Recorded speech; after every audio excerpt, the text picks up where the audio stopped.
প্রথমত আপনি যদি হোয়াটসঅ্যাপে যান, হোয়াটসঅ্যাপের কিছু আপডেট সেটিং আপনি এখানে দেখতে পারবেন। যেমন আমি হোয়াটসঅ্যাপ বিজনেসে গেলাম। হোয়াটসঅ্যাপ বিজনেসে আপনি প্রথমত দেখবেন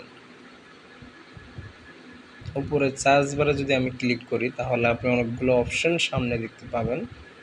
এই অপশনগুলো কি কি আপনি কি কখনো জেনেছেন? এই ফটো, ভিডিও, লিঙ্ক এগুলো কি জন্য দিয়েছে বা এগুলো কি কাজে ব্যবহার করা হয় সেটা এখানে দেখবেন। ফটো, ভিডিওস, লিঙ্কস, তারপর gift, audio, document, poll, contact, non contact, all in everything আপনি এখানে দেখতে পাবেন। এখন আপনি এখান থেকে যদি ফটোতে ক্লিক করেন, যে ফটোগুলো রিসেন্টলি আপনার এখানে এসেছে বা আপনার হোয়াটসঅ্যাপে আছে, দিয়েছে কেউ, সেই সমস্ত ফটো কিন্তু আপনি এখানে দেখতে পাবেন। তারপর হচ্ছে যে এখান থেকে যদি ফটোর পরে দ্বিতীয় আছে ভিডিও, ভিডিওর পরে ক্লিক করলে ভিডিওর যতগুলো ভিডিও আছে সবগুলো ভিডিও কিন্তু আপনাদের সামনে শো করবে। খুব সহজেই এটা দেখা যাবে যে কতগুলো ভিডিও আপনাকে কেউ সেন্ড করেছে হোয়াটসঅ্যাপে। ভিডিও খোঁজা লাগবে না, হোয়াটসঅ্যাপ দেখা লাগবে না কে কোন ভিডিও দিয়েছে। জাস্ট এখান থেকে ভিডিও টাইপ সিলেক্ট করলে আপনি ভিডিওগুলো দিতে পারবেন। লিঙ্ক, কে আপনাকে লিঙ্ক পাঠিয়েছে, কী লিঙ্ক পাঠিয়েছে তা সমস্ত লিঙ্ক একবারে দেখে নিতে পারবেন।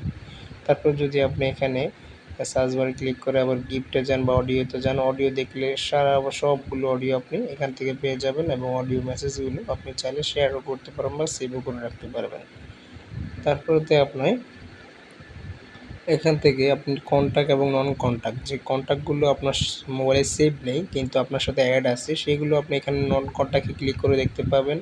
আবার আনরেড মেসেজ, আনরেড মানে আপনি যেগুলো সিন করেন নাই, এই যে আমি এই ইয়েগুলো সিন করে নেই সেগুলো এখানে দেখতে পাচ্ছি।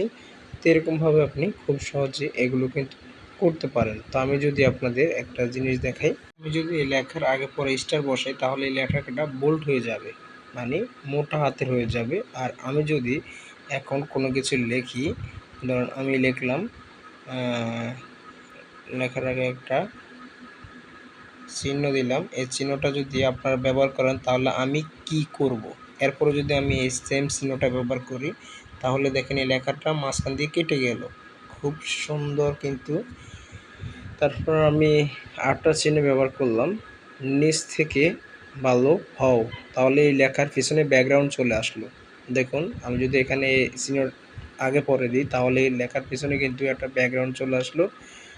এই টিপসগুলো আপনি মনে রাখতে পারেন এবং অবশ্যই আপনার বন্ধুদের সাথে শেয়ার করতে পারেন, তাহলে তারাও উপকৃত হবে এবং আপনিও জেনে রাখলেন।